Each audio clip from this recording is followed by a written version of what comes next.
কি করলে ইমান চলে যায়, ইমান নষ্ট হয়, ইমান প্রশ্নবিদ্ধ হয়, এ নিয়ে কথা এদেশে খুব কম। কিন্তু আসলে ইমান নিয়ে কথা হওয়া দরকার খুব বেশি। ঠিক। ইমানটা হতে হবে ইমানের মতো, যে ইমানে ভেজাল নাই, কোনো খাদ নাই, পরিপূর্ণ ইমান।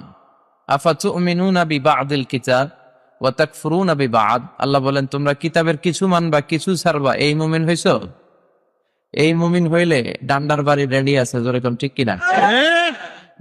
পাক্কা ইমানদার হতে হবে। অনেকে আছে সহজ কথাগুলো মানে, কঠিন গুলো মানে না, আছে না নাই? মিষ্টি খাওয়ার সুন্নত মানে, মায়ের খাওয়া যে সুন্নত মানে না, আছে না নাই? বিশ্বনবী মিষ্টি খেতেন, ঠিক। বুখারীর বর্ণনা, কানা রাসূলুল্লাহ সাল্লাল্লাহু আলাইহি ওয়াসাল্লাম ইউহিব্বু আল হালাওয়া ওয়াল আসাল। বিশ্বনবী মধু খেতে পছন্দ করতেন, আবার মিষ্টান্ন খেতে পছন্দ করতেন। মধু খান তো আপনারা? জি। হ্যাঁ, মধু খাবেন বেশি করে। মধুর মধ্যে অনেক এনার্জি আছে, গ্লুকোজ, সুক্রোজ, ফ্রুক্টোজ, অনেক গুরুত্বপূর্ণ উপাদান আছে, যেগুলো খেলে আপনার দেহ সুস্থ থাকবে। দুইটা জায়গার ক্ষেত্রে এই কোরআনে শিফা শব্দ বলা হয়েছে, দুইটা জায়গায়। কয়টা জায়গায়? এক হচ্ছে কোরআন, শিফা। ওয়ানুনাজ্জিলু মিনাল কোরআনি মা হুয়া শিফাউ ওয়া রাহমাতুল লিল মুমিনিন ওয়া লা ইয়াজিদুয যালিমিনা ইল্লা ফাসারা। কোরআন পড়লে শিফা। কোরআন পড়ে ফু দিলে অসুস্থ ব্যক্তিকে সুস্থ করে দেয় কে? সূরা ফাতিহার নাম হচ্ছে সূরাতুশ শিফা, দ্য সূরা অফ রেমেডি, আরোগ্য লাভ করার সূরা। সূরা ফাতিহা পড়ে ফু দিবেন, সুস্থ। বিশ্বাস হয় নাকি সন্দেহ সন্দেহ লাগে? সন্দেহ লাগলে কিন্তু ভালো হবে না, বিশ্বাস হইতে হবে। আপনার ইমানে যদি ঝামেলা থাকে তাহলে কিন্তু হবে না। অনেকে বলে, হুজুর কত সূরা ফাতিহা পড়ে ফু দিলাম, কোনো কাম হয় না। এরকম ডাকাইত আছে না নাই? ওটা ডাকাইত, এটা কি? ওর ইমানে ঝামেলা। আপনার ইমান থাকতে হবে। ফু আর ফু পার্থক্য আছে না নাই? কেউ সারাদিন ফু দিয়ে মোমবাতি নিভাতে পারে না, আর অনেকে ফু দেয় পানির মধ্যে আগুন ধরে যায়, আছে না নাই? এজন্য বিশ্বাস থাকতে হবে। বিশ্বাস নিয়ে, ইখলাস নিয়ে যদি আপনি সূরা ফাতিহা পড়ে ফু দেন, অসুস্থকে সুস্থ করে দিবে কে? বিশ্বনবীর সাহাবারা সফরে বেরিয়েছেন আবু সাঈদ আল খুদরি রাদিয়াল্লাহু তাআলা আনহুর নেতৃত্বে। পথিমধ্যে দেখলেন এক গোত্রের এক সর্দার অসুস্থ। সামনে গেলেন, কি হয়েছে জিজ্ঞেস করলেন। সবাই বলে, আমাদের নেতাকে, কোনো বর্ণনা এসেছে আকরাব, একটা বিচ্ছু, কোথাও এসেছে সুবহান, একটা সাপ কামড় দিয়েছে, হাইয়া। কামড় দেয়াতে সে বিষাক্ত হয়ে মারা যাবার উপক্রম। অনেক মন্ত্র তন্ত্র পরে অনেকে ফু দিচ্ছে, ছু মন্তর ছু, কালিকুত্তার গু। ছোট বাচ্চারা এরকম মন্ত্র পড়ে না, কিন্তু এই মন্ত্রে কাজ হচ্ছে না। বিষ্ণুনবীর সাহাবা বললেন, আমার কাছে এমন এক জিনিস জানা আছে, যেটা পরে ফু দিলে আল্লাহ ভালো করে দিবে। সুবহানাল্লাহ। সুবহানাল্লাহ। বললেন, আসো। আবু সাইদ খুদরি এসে শর্ত করলেন যে আমাকে ছাগল দিতে হবে এক পাল, ফু দিব, রকিয়া করবো। এটাকে বলে রকিয়া, মানে ঝাড়ফুঁক। তাবিজ ঝুলানো নিষেধ, কিন্তু ঝাড়ফুঁক করাকে সুন্নাহ বানিয়ে দিয়েছে বিশ্বনবী মুহাম্মদ সাল্লাল্লাহু আলাইহি ওয়াসাল্লাম। ঝাড়ফুঁক করবেন, তাবিজ ঝুলাবেন না। অনেকের তাবিজ আছে না নাই? অনেক ছেলেপেলারা গলায় ঝুলায়, হাতে ঝুলায়, আবার কোমরে ঝুলায়। ওটার নাম দিয়েছে কাইতন। এই কাইতন, তাবিজ, এগুলো ছিঁড়ে ফেলবেন। এগুলো ছিঁড়ে সূরা ফাতিহা, আয়াতুল কুরসি, 3 কুল, সূরা ইখলাস, সূরা ফালাক, সূরা নাস পড়ে ফু দিলে অসুস্থরে সুস্থ করে দেয় কে? আবু সাঈদ আল খুদরি রাদিয়াল্লাহু তাআলা আনহু, উনি বসলেন, বসে ফু দিলেন। প্রথম ফু দেয়াতে চোখ বন্ধ ছিল, চোখ খুলে ফেলছে। আবার ফু দেয়াতে শোয়া থেকে বসে গেছে। আরেকবার ফু দেয়াতে দাঁড়িয়ে হাঁটতে শুরু করেছে। তার মানে কোরআন পড়ে ফু দিলে সুস্থ করে কে? আরেকটা হচ্ছে মধু। মধু খেলেও সুস্থ করে দেয় কে? বেশি বেশি মধু খাবেন। মধুর ভেতরে আল্লাহ তাআলা শিফা দিয়ে দিয়েছে। তো বিশ্বনবীর সুন্নাহ আছে, যেখানে বরকত আছে সেখানে। এজন্য বিশ্বনবীর সুন্নাহর উপর থাকতে হবে, বিশ্বনবীর সুন্নাহর সাথে থাকতে হবে, তাহলে বরকত, ঠিক কিনা? আল্লাহ তুমি আমাদেরকে বোঝার তৌফিক দান করো, আমরা যেন ঈমানের উপর থাকতে পারি। আল্লাহ বলেন, আফাতুমিনুনা বিবাদিল কিতাব, কোরআনের কিছু মানবা, কিছু ছাড়বা, তুমি মুমিন নও, তুমি মুনাফিক। চিল্লায় কম, ঠিক কিনা? আমরা কি মুমিন হতে চাই না মুনাফিক হতে চাই? আল্লাহ তুমি তৌফিক দাও। আরো জোরে পড়েন আমিন।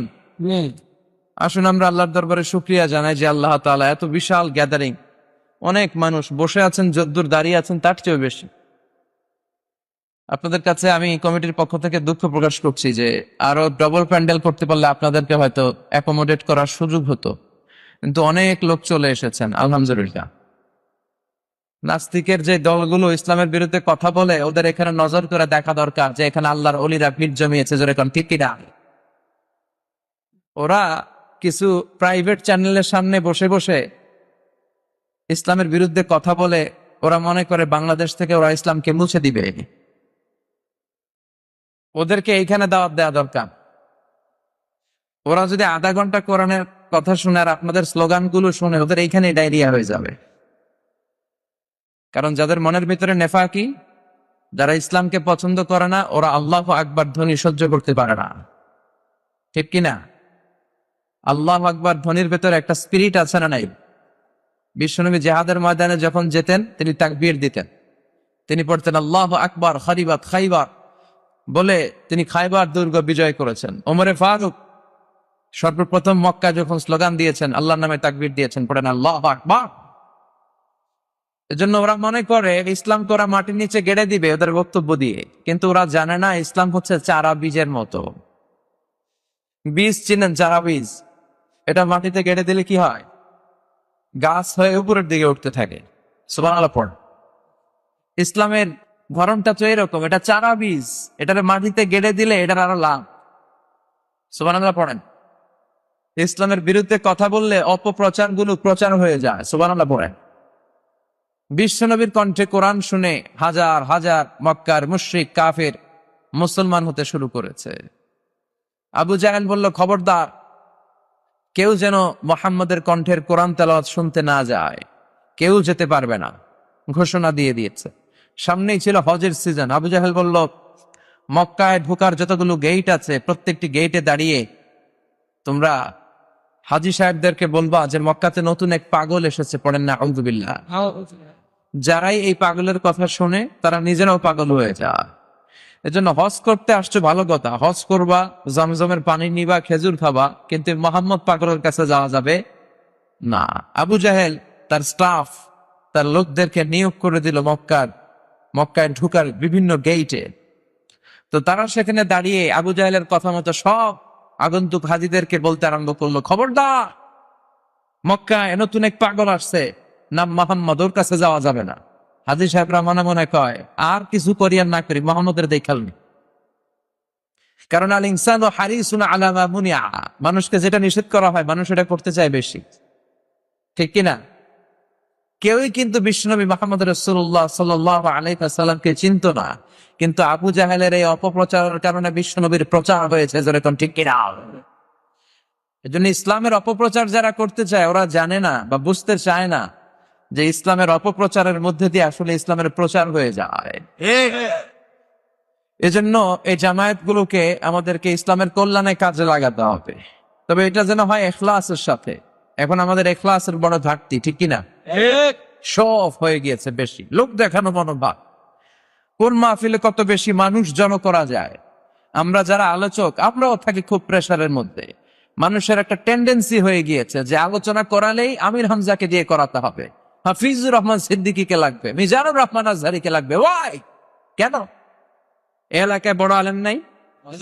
বাঘা বাঘা আলেম আছে। প্রতিটি জেলা বড় বড় আলেমদেরকে আপনারা দাওয়াত করবেন, তাদের কাছ থেকে কথা শুনবেন। একজনের কাছ থেকে কথা শুনলেই হলো, কোরআনের কথা একজনের মুখ থেকে শুনলেই হলো, বরকত দিবে কে? তো এই সব খুব বেড়ে গিয়েছে, এত প্রেসার আমাদের উপরে। সকাল দুপুর রাত এমন কোনো সময় নাই যে মানুষের জোরাজুরি টানাটানি এগুলোর মধ্যে আমরা পড়ি না। এটা ঠিক না।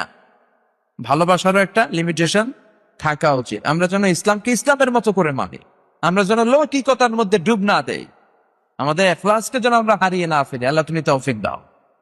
আর জোরে পড়েন আমিন। চর সাহাভিকারী কারামাতিয়া বড় মৌলভী সাহেবের বাড়ি জামে মসজিদের উদ্যোগে কারামতিয়া বাজার সংলগ্ন এই গ্রামের নাম কি?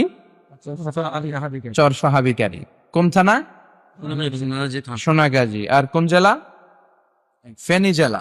ফেনীরে আপনারা কি ডাকেন নাকি হেনি? আঙ্গবাড়ি হেনি আরাসাই রেনি রেনি। আল্লাহ ফেনীর লোকদেরকে তুমি কবুল করো। আমিন। এগুলো হচ্ছে ইসলামের জন্য একটা প্লাস সাইন, যে কোরআনের কথা শোনার জন্য, বিশ্বনবীর কথাগুলো শোনার জন্য এত মানুষ জড়ো হয়েছে। আল্লাহ আজকের এই মাহফিলটা তুমি আমাদের নাজাতের ওসিলা বানাও। আর জোরে পড়েন আমিন। আজকে আমরা যে বইটা থেকে কথা শুনবো, বইটার নাম কি? সবাই বলতে হবে বইটার নাম।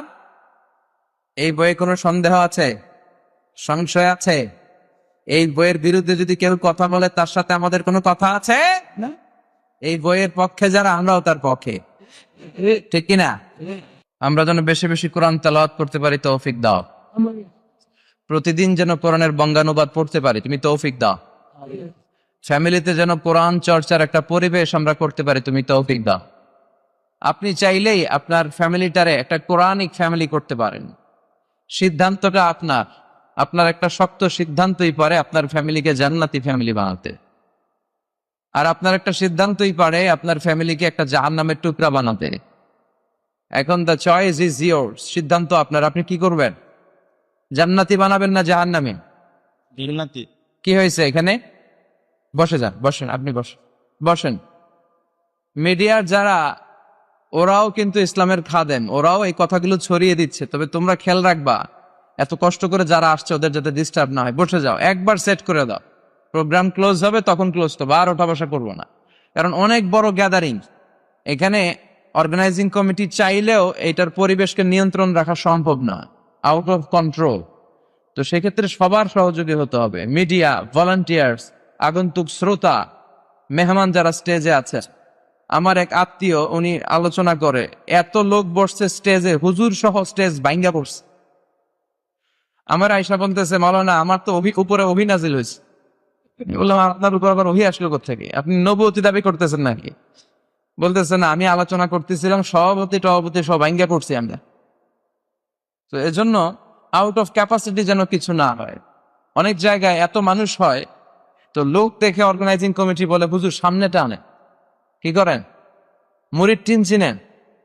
ওই মুরিদ টিনের মতো আপনি লোকজন ইয়ে করেন। তো এই যে এত মানুষ সামনে টানলে ক্যামেরা ট্যামেরা প্যান্ডেল সব পিছনে ভেঙ্গা পড়বে, ঠিক কিনা? তো শীতের রাত একটু গাদাগাদি করে বসলেও মজা আছে নাই? পৃথিবীর অনেক দেশে আবার এরকম শীত নাই, আমাদের দেশে যেরকম শীত। রেখলাতা শীতারি বসই, শীতের কথা আল্লাহ কোরআনে ঢুকাই দিছে, সুবহানাল্লাহ পড়ে। তো এজন্য একটু নীরবতা বজায় রাখতে হবে। যারা আলোচক তাদেরকে মন খুলে প্রাণ খুলে কথা বলে দেওয়ার সুযোগ করে দিতে হবে। এখানে বিশৃঙ্খলা, ওখানে আওয়াজ, ওখানে ওঠা বসা, এরকম হলে কথা বলা যায়? কথা বলা যায় না। তো আপনারা একটু নীরবতা বজায় রাখবেন, একেবারে পিন ড্রপ সাইলেন্ট, পিন পতন নীরবতা। ডানে বায়ে, সামনে পেছনে কোথাও যেন আওয়াজ না হয়। বিশৃঙ্খল কোনো জায়গায় আমি বক্তব্য করতে পারি না। আপনারা সুশৃঙ্খল হয়ে বসেন। আমরা মহাবিশ্বের মহাবিশ্বয় মহাগ্রন্থ আল কোরআন আল কারীম থেকে প্রাণ খুলে আজকে কথা শুনবো, পড়েন ইনশাআল্লাহ। আল্লাহ তুমি কবুল করো। সব জায়গায় আল্লাহর নাম আছে না নাই? নামাজে, একামাতে, কোরবানিতে, জিকিরে। প্রথমে আল্লাহ আল্লাহ, শেষে ও আল্লাহ আল্লাহ, আকাশে আল্লাহ আল্লাহ, জমিনে আল্লাহ আল্লাহ। পড়েন সবাই, প্রথমে আল্লাহ আল্লাহ, শেষে ও আল্লাহ আল্লাহ, আকাশে আল্লাহ আল্লাহ, জমিনে আল্লাহ আল্লাহ। আবার পড়েন, প্রথমে আল্লাহ আল্লাহ, শেষে ও আল্লাহ আল্লাহ, আকাশে আল্লাহ আল্লাহ, জমিনে আল্লাহ আল্লাহ। নিখিল জান গায়ে গুণগান তার নামে গায়, আমরাও গাহি তাআলা হামদে বারি তাআলা, হামদে বারি তাআলা, হামদে বারি তাআলা। সুবহানাল্লাহ পড়েন। ওয়াল আউয়াল ওয়াল আখির ওয়াল যাহির ওয়াল বাতিন। তিনিই প্রথম, তিনিই শেষ, তিনিই প্রকাশ্য, তিনি গোপন। সুবহানাল্লাহ পড়েন। আল্লাহর নামের জিকির সবসময় অন্তরে রাখার দরকার আছে না নাই? আল্লাহ তুমি তৌফিক দাও। আমি আজকে যে সূরাটা তেলাওয়াত করেছি, সূরাটার নাম হচ্ছে সূরাতুদ দাহর বা সূরাতু আল ইনসান। ইনসান মানে হচ্ছে মানুষ। ইনসান মানে কি? সূরার নাম হচ্ছে সূরাতুল ইনসান। চিল্লায় বলেন সূরার নাম। আরো জোরে বলেন সূরার নাম সূরাতুল ইনসান। এই সূরাটি মাক্কি সূরা। কি সূরা? আমি যখন বক্তব্য করি আমি কনসিডার করি যারা আমার সামনে বসে আছে তারা আমার ছাত্র, আর আমি শিক্ষকের পর্যায়ে বসে আছি। তো যখনই প্রশ্ন করবো আওয়াজ করে উত্তর দেওয়ার দরকার আছে না নাই? সূরার নাম সূরাতুল ইনসান। চিল্লায় বলেন সূরার নাম। এটা মাক্কি সূরা। কি সূরা? আয়াত 31টা। কয়টা? শুধু আল ইনসানি এই সূরার নাম নয়, এই সূরার আরেকটা নাম আছে, সেটা হচ্ছে সূরাতু আত-তাহার। কি নাম?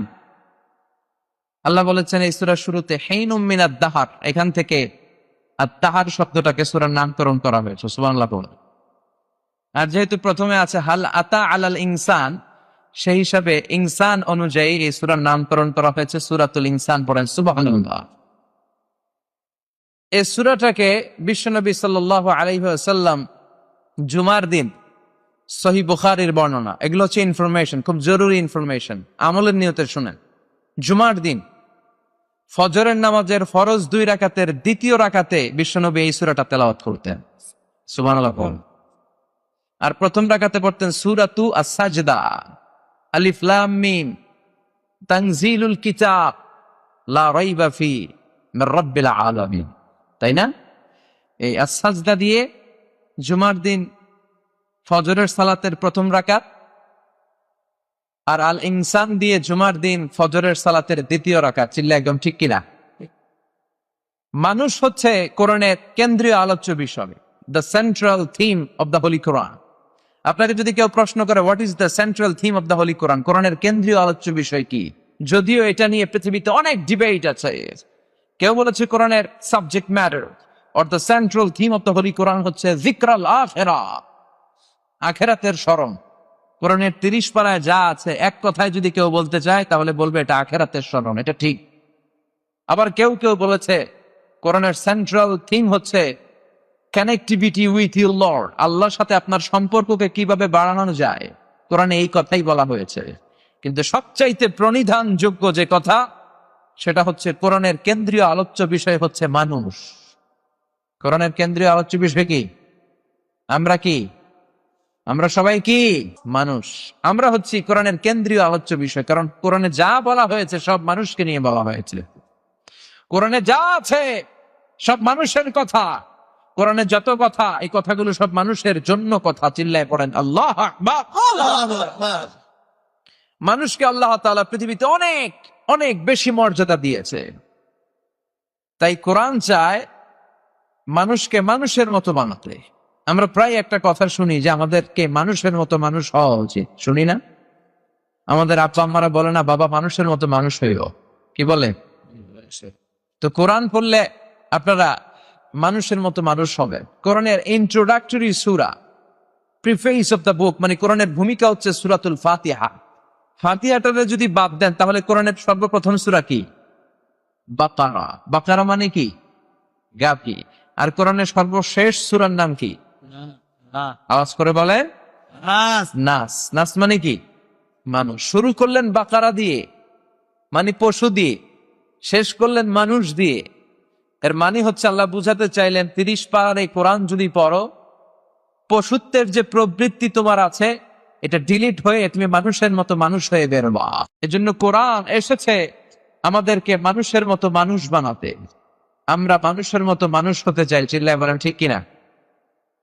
কিন্তু পৃথিবীতে মানুষের বড় অভাব। এজন্য প্রায় বলা হয় বাড়ছে জনসংখ্যা কিন্তু কমছে মানুষ। এই কথাগুলো আমরা প্রায় শুনি না? বাড়ছে জনসংখ্যা, কমছে মানুষ। তার মানে চোখে আমরা যা দেখি এগুলো মানুষ না। অনেকে বলে হুজুর কি বলেন, পৃথিবীতে মানুষ নাই? পৃথিবীতে তো মানুষ আছে প্রায় 700 কোটি। না, এগুলো মানুষ না, এগুলো জনসংখ্যা। এগুলো কি? জনসংখ্যা। মানুষ হওয়া এত সহজ নয়, মানুষ হওয়া অনেক কঠিন। কারণ ছাগলের পেট থেকে কিছু বেরোলে ওইটা ছাগল হয়, গরুর পেট থেকে বেরোলে গরু হয়, মহিষের পেট থেকে বেরোলে মহিষ হয়। কিন্তু মানুষের পেট থেকে বেরোলেই ওইটা মানুষ হয় না, ওইটার মানুষ করতে হয়, ওইটার মানুষ বানাতে হয়। আবার গরুকে কেউ কোনোদিন বলে না তুই গরুর মতো গরু হ, বলে গরু পালেন কে হাত তোলেন তো দেখি, হাত তোলেন না, দেখছেন? আরে হাত তোলেন, বিশ্বনবী তো ছাগল গরু গুলো পালতেন, ছাগল পালতেন বিশ্বনবী, হাত তোলেন। অনেক পাওয়া গেছে এখন আলহামদুলিল্লাহ, হাত নামা। এটা অনেক ভালো পেশা, চমৎকার পেশা, এটা নবীদের পেশা। বিশ্বনবী নিজে দুধ দহন করতেন। বিশ্বনবী যখন হিজরতে যাচ্ছিলেন, মক্কার কাফিরদের অত্যাচারিত হয়ে বিশ্বনবী যখন হিজরতে যাচ্ছেন, তখন প্রচন্ড ক্ষুধার্ত সাইয়েদনা আবু বকর, বিশ্বনবীর সাথে কোনো খাবার নাই, তাও পরিচিত পথ দিয়ে যাচ্ছেন না, যেখানে কিছু ছাগল বকরি পাওয়া যাবে, কিনে খাওয়া যাবে। কাফিরদের চোখ ফাঁকি দিয়ে বিশ্বনবী এমন পথ দিয়ে যাচ্ছিলেন, সাওয়াইলি এরিয়া দিয়ে, যেখান দিয়ে কেউ চলে না, ওখানে খাবার নাই, মানুষ নাই, বণিক আর কাফেলাদের কোনো আনাগোনা নাই। হঠাৎ বিশ্বনবী আর সাইয়েদনা আবু বকর দেখলেন একটা লোক কিছু ছাগল নিয়ে যাচ্ছে। ওই ছাগলের ওলানের মধ্যে কোনো দুধ নাই, কারণ ওই ছাগির কোনো বাচ্চাও নাই। আচ্ছা, গরু বা ছাগলের যদি বাচ্চা না হয়, ওইটার ওলান দিয়ে দুধ আসে? কথা বলেন, আসে না। বিশ্বনবী বললেন, আমাকে একটু দুধ দাও। রাখাল বলে, দুধ তো নাই। বিশ্বনবী বললেন, তাহলে তোমার ছাগিটারে দাও। বলে, ছাগি নিয়েও লাভ নাই, এটার তো বাচ্চা হয় নাই, দুধ আসবে কোত্থেকে? বিশ্বনবী বললেন, বাচ্চা পাওয়া লাগবে না, শুধু ছাগিটা আমার কাছে আসতে দাও।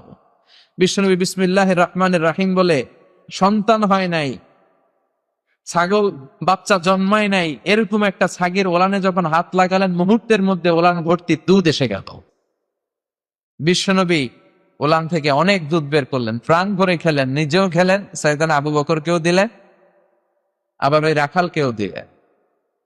তো এই ছাগল যারা পালেন, কেউ কি কোনোদিন ছাগলের বলে তুই ছাগলের মতো ছাগল হইস? গরু যারা পালেন, কেউ কি কোনোদিন বলেন তুই গরুর মতো গরু হইস? শুধু মানুষকে বলা হয় তুমি মানুষের মতো মানুষ হও, ঠিক কিনা? এজন্য মানুষের মতো মানুষ হওয়া বড় কঠিন। এই পৃথিবীতে আসল মানুষের বড় অভাব।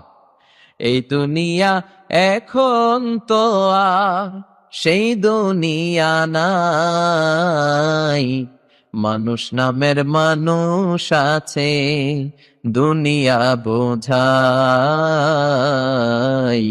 সেই মানুষের ভিড়ে আমার আসল মানুষ নাই, ঠিক কিনা?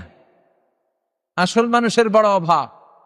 এজন্য কোরআন এসেছে আমাদেরকে মানুষের মতো মানুষ বানাতে। আমরা যদি মানুষের মতো মানুষ হতে যাই, যে বইটার সাথে আমাদের সম্পর্ক বাড়াতে হবে, বইটার নাম, আরো জোরে বলেন, বইটার নাম কি? কোরআন। মানুষকে আল্লাহ এত মর্যাদা দিয়েছে, মানুষ যদি শ্রেষ্ঠ হয় তাহলে সে শ্রেষ্ঠত্বে ফেরেশতাকে ছাড়িয়ে যায়, আবার মানুষ যদি নিকৃষ্ট হয় তাহলে সে পশুত্বকেও হার মানায়। সুবহানাল্লাহ পড়বেন না? বিশ্বনবীকে নিয়ে যখন সাইয়েদনা জিবরিল মেরাজ রজনীতে উপরে উঠতে শুরু করলেন, সিদরাতুল মুনতাহা নামে একটা জায়গা আছে, বর্ডার এরিয়া, এতটুকু এসে সাইয়েদনা জিবরাইল বললেন, ইয়া রাসূলুল্লাহ, এর উপরে আর আমার যাওয়ার সুযোগ নাই। সাইয়েদনা জিবরাইলকে আল্লাহ তাআলা 600 পাখা দিয়েছে, সহিহ মুসলিমের বর্ণনা। কানা রাসূলুল্লাহ সাল্লাল্লাহু আলাইহি ওয়াসাল্লাম রাআ জিবরিলা ওয়া লাহু 600 জানাহ। আল্লাহ রাসূল সাল্লাল্লাহু আলাইহি ওয়াসাল্লাম সাইয়েদনা জিবরাইলকে ওনার নিজ আকৃতিতে জীবনে 2 বার দেখেছে। কয়বার? বিশ্বনবী দেখেছেন যে আল্লাহ তাআলা ওনাকে 600 পাখা দিয়েছে। 600। সাইয়েদনা জিবরাইল বললেন, ইয়া রাসূলুল্লাহ, ইয়া হাবিবাল্লাহ, এই জায়গার নাম সিদরাতুল মুনতাহা, সীমান্ত বৃক্ষ, বড়ই গাছ, এইটা হচ্ছে আমার লাস্ট ডেস্টিনেশন। এটার উপরে আর যাওয়ার সুযোগ আমার নাই। আমার সৃষ্টির পর থেকে আজ পর্যন্ত লক্ষাধিক নবীর কাছে আমি ওহী নিয়ে গিয়েছি, এই জায়গায় কান পেতে আল্লাহর আদেশ শুনেছি, আল্লাহর দেয়া বাণী নিয়ে নবীদের কাছে পৌঁছে দিয়েছি। আজ পর্যন্ত আমিও জিবরাইল আল্লাহর দেখি নাই।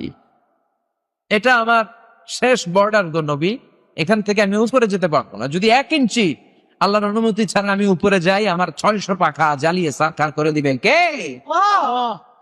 ও নবী, এখান থেকে আপনার খেলা শুরু, আমার খেলা শেষ। আল্লাহু আকবার। যান, উপরে যান, রবের সাথে মিটিং করে আসেন, সাক্ষাৎ করে আসেন। রব্বুল আলামিন আপনাকে সারপ্রাইজ দেওয়ার জন্য ওনার আরশে অপেক্ষা করছে। উপরে যান, মিটিং শেষে আবার আসলে আমারে এখানে পাবেন। সুবহানাল্লাহ। 1 ইঞ্চি উপরে গেলে আমার পাখা জ্বলে যাবে। তার মানে মানুষ যখন শ্রেষ্ঠ হয়, সে শ্রেষ্ঠত্বে ফেরেশতাকে ছাড়িয়ে যায়। সুবহানাল্লাহ পড়ে। আর যদি নিকৃষ্ট হয়, সে পশুত্বকেও হার মানায়। সে শুধু পশুই হয় না, আল্লাহ বলে পশুর চেয়েও খারাপ, এরকম আছে না নাই? দেখবেন একটা পশু আর একটা পশুকে সহজে মারতে চায় না, আর নিজ গোত্রীয় হলে তো মারবেই না। ছাগল হত্যা করে, আপনি দেখাতে পারবেন না আমাকে একটা হাতি আর একটা হাতিকে হত্যা করছে, দেখাতে পারবেন? কথা বলা যায়, কথা বোঝা যাচ্ছে না বোধহয়। একটা বাঘ রিজিকের তাগিদে হরিণকে খায়, কিন্তু একটা বাঘ কি আর একটা বাঘকে মারে? একটা শিয়ালকে আর একটা শিয়ালকে মারে? কিন্তু মানুষকে মারে না, মারে বিভিন্ন পদ্ধতিতে মারে। গুলি করে মারে, ফাঁসি দিয়ে মারে, গুম করে মারে, ক্রস ফায়ারও মারে। বিচার বহির্ভূত এরকম হত্যা এই দেশে আছে না নাই? পশুর চেয়েও খারাপ, মেরে ফেলে। আবার আপনি কখনো শুনবেন না একটা সিংহ আর একটা সিংহকে মেরে 10টা টুকরা করেছে, একটা হাতি আর একটা হাতিকে মেরে 20 টুকরা করেছে, কিন্তু মানুষ করে না। একটা মানুষ আর একটা মানুষকে শুধু নৃশংস হত্যাই করে না, 10 টুকরা করে, 15 টুকরা করে, বস্তাবন্দি করে, খাল আর ডোবাতে ফেলে দিয়ে আসে। 3 দিন 4 দিন পর এই লাশ ভেসে ওঠে, মোটা লাশ, পত্রিকায় বিভৎস চেহারা আমরা প্রায় দেখি না? একটা প্রাণী তার স্বগোত্রীয় প্রাণীকে পুরো বন থেকে গ্রাম থেকে তাড়া করতে চায় না, কিন্তু মানুষ আগুন জ্বালিয়ে জনপদের পর জনপদ সরকার করে দেয়, বোমা মেরে শহরের পর শহর জ্বালিয়ে দেয়। জাপানের হিরোশিমা নাগাসাকিতে আমেরিকার সোলজাররা 2য় বিশ্বযুদ্ধে 2টা বোমা ফেলেছে, লিটল বয়, ফ্যাট ম্যান। যে পাইলটরা উপর থেকে এই বোমাগুলো মারছে তারাও মানুষ, আর যাদেরকে মারার জন্য নিচে বোমা ফেলতেছে তারাও মানুষ। আল্লাহ বললেন উলাইকা কাল আনআম বাল হুম আদাল। আল্লাহ বললেন লাহুম কুলুবুল লা ইয়াফকাহুনা বিহা ওয়া লাহুম আ'য়ুনুল লা ইউবসিরুনা বিহা ওয়া লাহুম আযানুল লা ইয়াসমাউনা বিহা উলাইকা কাল আনআমি বাল হুম আদাল উলাইকা হুমুল গাফিলুন। পড়েন আল্লাহু আকবার। আল্লাহ বললেন ওদের হৃদয় আছে, হৃদয় দিয়ে হৃদয়ঙ্গম করে না, ওদের চোখ আছে, চোখ দিয়ে ওরা দেখে না, ওদের কান আছে, কান দিয়ে ওরা শোনে না। ওরা হলো পশুর মতো, শুধু পশুর মতোই নয়, ওরা পশুর চাইতেও নিকৃষ্ট। চিল্লা এখন ঠিক কিনা? তার মানে মানুষ খারাপ হলে মানুষের চেয়ে খারাপ কেউ হয় না, আর মানুষ যদি ভালো হয় মানুষের চেয়ে ভালো কেউ হতে পারে না। এজন্য মানুষকে নিয়ে স্বয়ং মানুষেরই কৌতূহলের কোনো শেষ নেই। বিজ্ঞানীরা বলে মানুষ হচ্ছে হোমোস্যাপিয়েন্স প্রজাতির। সায়েন্স নিয়ে যারা পড়ো তারা এগুলো জানবা। হোমোস্যাপিয়েন্স কি বলে? হোমোস্যাপিয়েন্স। এরপরে জার্মানের একজন দার্শনিক ছিল কার্ল মার্কস, উনি বলেছিলেন যে মানুষ নিয়ে গবেষণা করতে করতে এক পর্যায়ে উনি এই সিদ্ধান্তে এসেছেন যে মানুষ হচ্ছে পেট সর্বস্ব জীব, মানে food problem is the main problem of human being. খাদ্যের সমস্যা, পেটের সমস্যা মানুষের বড় সমস্যা। পেট ঠান্ডা তো দুনিয়া ঠান্ডা, ঠিক কিনা? যেন বাংলাদেশে বলে যে পেটে খেলে পিঠে সয়, ঠিক কিনা? উনি বলেছেন পেটের সমস্যা বড় সমস্যা। এরপর রাশিয়ান আরেকজন দার্শনিক, স্কলার, ফিলোসোফার, ওনার নাম হচ্ছে ভ্লাদিমির লেনিন। সহজে সংক্ষেপে লেনিন বলেন নাকি। লেনিন এসে বলল না, পেটের সমস্যা বড় সমস্যা নয়, মানুষের বড় সমস্যা হচ্ছে সেক্স সমস্যা। সেক্স ঠান্ডা তো সব ঠান্ডা। তার যৌন সমস্যার সমাধান হয়ে গেল, তো সব সমস্যার সমাধান হয়ে গেল। এরপরে ইংল্যান্ড থেকে চার্লস রবার্ট ডারউইন সে বলে মানুষের পেটের সমস্যাও বড় সমস্যা না, সেক্স সমস্যাও বড় সমস্যা না, মানুষ আসলে মানুষই না, মানুষ হলো বান্দর। মানুষ কি? বানর। বানর থেকে সময়ের বিবর্তনে, কালের আবর্তনে এটা মানুষ হয়ে গেছে। মাথার তার ছিঁড়ে গেলে মাথার মধ্যে কানেক্টিভিটি আছে না, এই নিউরন কানেক্টিভিটিতে ঝামেলা হলে যায় হয় আর কি। তাহলে একদল বলে মানুষের পেটের সমস্যা বড় সমস্যা, আরেক দল বলে যৌন সমস্যা বড় সমস্যা, আরেক উল্লুকা পাঠা বলে মানুষ মানুষই না, মানুষ হলো বান্দর। আল্লাহ বলেন না, মানুষের পেটের সমস্যা সবচেয়ে বড় সমস্যা নয়, মানুষের যৌনের সমস্যা বড় সমস্যা নয়। মানুষ কশিন কালো বানর থেকে আসে নাই, মানুষ হলো আশরাফুল মাখলুকাত। এই মানুষকে আমি গোটা বিশ্বের শ্রেষ্ঠতম জীব হিসেবে নাজিল করেছে, চিল্লায় এখন ঠিক কিনা? এত সম্মানিত আমি মানুষকে করেছি, নূরের ফেরেশতাও মানুষকে সেজদা দিতে বাধ্য হয়েছে, চিল্লায় এখন ঠিক কিনা?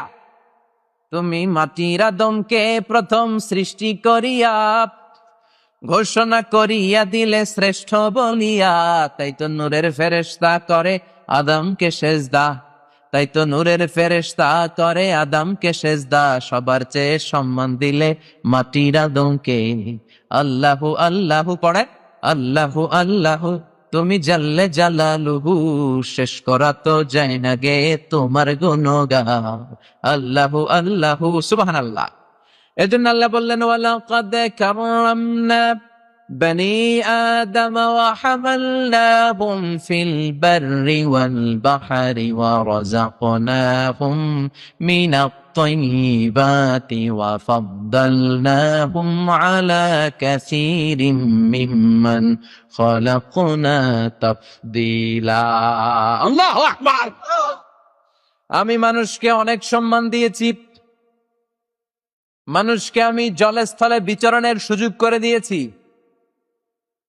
মানুষকে আমি উত্তম রিজিক থেকে খাবার দিয়েছি, গোটা বিশ্বের সব প্রাণীদের মধ্যে থেকে মানুষের মর্যাদা আমি আল্লাহ বাড়িয়ে দিয়েছি। সুবহানাল্লাহ। ওয়ালাকাদ কাররামনা বানি আদম, I have dignified the status of the sons of Adam. আমি আদম আলাইহিস সালামের সন্তানের মর্যাদা বাড়িয়ে দিয়েছি। বানর থেকে মানুষ আসে নাই। লাম্মা খালাকাল্লাহু আদম ওয়া কানা তুলুহু 60 যিরাআন, সহিহ বুখারীর বর্ণনা, আল্লাহ যখন সাইয়েদনা আদমকে বানালেন 60 হাত লম্বা করে বানাবেন। কয় হাত? আমনে কয় হাত? আমনে 60 হাত? হ্যাঁ, আমি কয় হাত? আবার মাঝে মাঝে কিছু ছোট পাওয়া যায় না, খাটো লম্বা আছে না নাই? আল্লাহ বললেন 60 হাত লম্বা করে আমি আদমকে বানালাম। আবার কিয়ামতের দিন বিচার শেষে যখন তোমরা জান্নাতে ঢুকবা, তোমাদের আকৃতি 60 হাত লম্বা করে দিবে কে? তাহলে মানুষ হলো আশরাফুল মাখলুকাত। এই সৃষ্টিকুলের মধ্যে সবচাইতে সেরা হচ্ছে মানুষ। চিল্লায় বলেন, সৃষ্টির মধ্যে সবচাইতে সেরা কে? আবার আল্লাহ বলেন, মানুষকে শুধু আমি আশরাফুল মাখলুকাতি বানাই নাই, মানুষকে আমি আমার খলিফা বানিয়েছি। ইন্নী জাইলুন ফিল আরদি খলিফা, মানুষ হচ্ছে খলিফাতুল্লাহি ফিল আরদ, এই জমিনের মধ্যে লিইজরাই আহকামিল্লাহ ওয়া তানফিরি আওয়ামিরিহি, আল্লাহর হুকুম আহকাম বাস্তবায়নের জন্য, আল্লাহর আদেশ নিষেধগুলো জমিনের মধ্যে বাস্তবায়নের জন্য আমি মানুষকে আমার খলিফার জায়গায় বসিয়েছি। সুবহানাল্লাহ। খলিফা, আমরা কার খলিফা? কথা কন। আল্লাহর খলিফা, ভাইস জেরেন্ট অফ আল্লাহ। কারণ আল্লাহ বিধান দিলেন, এই জমিনের বুকে কেউ যদি চুরি করে, চোরের হাত কেটে দাও। এটা কার আইন? আস-সারিকু ওয়াস-সারিকাতু ফাকতাউ আইদিয়াহুমা জাযাআম বিমা কাসাবা নাকালাম মিনাল্লাহ ওয়াল্লাহু আজিজুন হাকীম। If anyone steal something very precious from the society, the government should cut down his right hand. চুরি করলে, দামি জিনিস চুরি করে যদি প্রমাণিত হয়, গভর্নমেন্ট তলোয়ার দিয়ে ওর ডান হাতটা কেটে ফেলে দিবে। চিল্লা এখন ঠিক কিনা? আইনটাকা বাংলার জমিনে বাস্তবায়ন হয়? চোরের বিচার আছে নাকি চোরের গলায় মালা? মদিনাতে বনু মাখজুমিয়া গোত্রের এক মেয়ে, খুব প্রেস্টিজিয়াস এক ফ্যামিলির মেয়ে, চুরিতে ধরা পড়ল। সাহাবীরা কয়, এই মহিলার হাত যদি নবী কেটে দেয়, মদিনায় তো মারামারি লেগে যাবে। সবাই উসামাকে বলল, উসামা, তোরে বিশ্বনবী বড্ড ভালোবাসে, তুই বিশ্বনবীকে চেয়ে বল এই মেয়ের হাত কেটে দিয়েন না। ওসামা এসে বলে, নবী, সবাই আমারে ধরছে, একটা কথা বলতে বলবো? বিশ্বনবী বলেন, ওসামা বল। ওসামা বলেন, নবী, মেয়েটার হাত কেটে দিয়েন না, মাফ করে দেয়। বিশ্বনবীর চেহারাটারে মুহূর্তে আগুনের গোলার মতো লাল বানিয়ে দিল কে? বিশ্বনবী বললেন, ওসামা, এত স্পর্ধা তুই কই পেলি? চোর চুরি করে প্রমাণিত হলে হাত কেটে দাও, আইনটা কার? আল্লাহর দেয়া আইনের ব্যাপারে আমার কাছে এসে তুই চুন্নির ব্যাপারে সুপারিশ করিস? কে তোরে দিলে এত সাহস? লাউ আন্না ফাতিমাতা বিনতি মুহাম্মাদিন সারাকাত লাকাতা মুহাম্মাদুন ইয়াদাহা। শুধু ওই মেয়ে কেন, আমার কলিজার টুকরা নয়নের মণি ফাতেমাও যদি আজকে চোরের ব্যাপারে, চুরি করার ব্যাপারে সাব্যস্ত হয়ে যেত, ফাতেমাও যদি চুরি করত, ফাতেমার ডান হাতটা কেটে দিতে আমি নবী 1 সেকেন্ডও দেরি করতাম না। 1 সেকেন্ডও দেরি করতাম না, তলোয়ারটা খুলে ফাতেমার ডান হাতটা কেটে নিতাম। চিল্লা এখন ঠিক কিনা? তো বাংলাদেশে যে চোরগুলো আছে এগুলোর এরকম বিচার হওয়ার দরকার আছে না নাই? এতেরও এরকম বিচার হওয়া দরকার। চোরের হাত কেটে দিলে আর চুরি থাকবে না। একটা চোরের বিচার যদি রাষ্ট্রীয় ভাবে করা হয়, জেল গেটের ভিতরে, জেলখানার ভিতরে এক চোরের হাত কেটে দেওয়া হবে, টেলিভিশনে যদি দেখানো হয়, অথবা বাইতুল মুকাররমের স্কয়ারের সামনে, কিংবা আমাদের সংসদ ভবনের সামনে তো বিশাল জায়গা, ওখানে মঞ্চ বানিয়ে একটা চোরকে চুরির জন্য যদি ওর হাতটা কেটে দিয়ে আমাদেরকে দেখানো হয়, লাইভ ব্রডকাস্ট, সরাসরি সম্প্রচার আসিতেছে, বাংলাদেশে একটা চোরও থাকবে? কথা কন, থাকবেন। তবে এই বিচারগুলো করতে হবে স্বচ্ছ, ট্রান্সপারেন্ট ওয়েতে। লাউ সুর, কত সুর, মুরগি সুর, এই সুর না।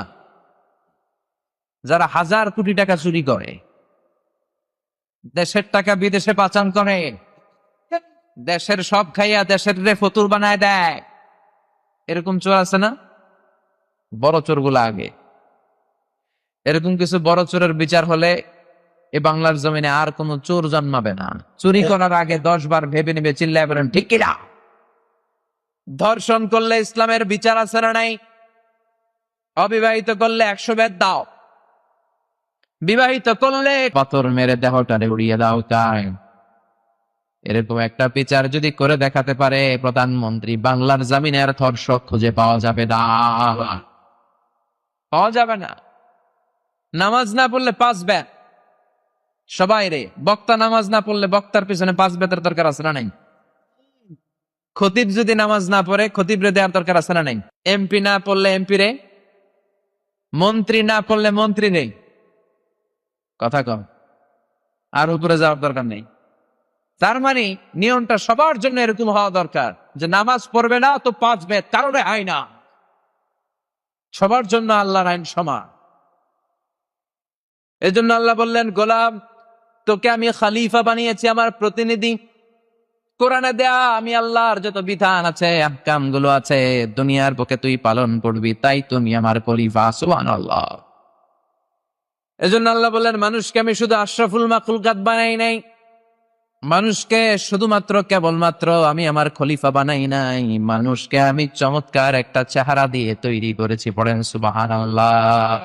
লাকাদ খালাকনাল ইনসানা ফি আহসানি তাকওয়িম। মানুষকে উত্তম একটা ডিজাইন দিয়ে, কাঠামো দিয়ে আমি তৈরি করেছি। মানুষের মতো কেউ হয় না, মানুষের সৌন্দর্যের সাথে তুলনা হয়?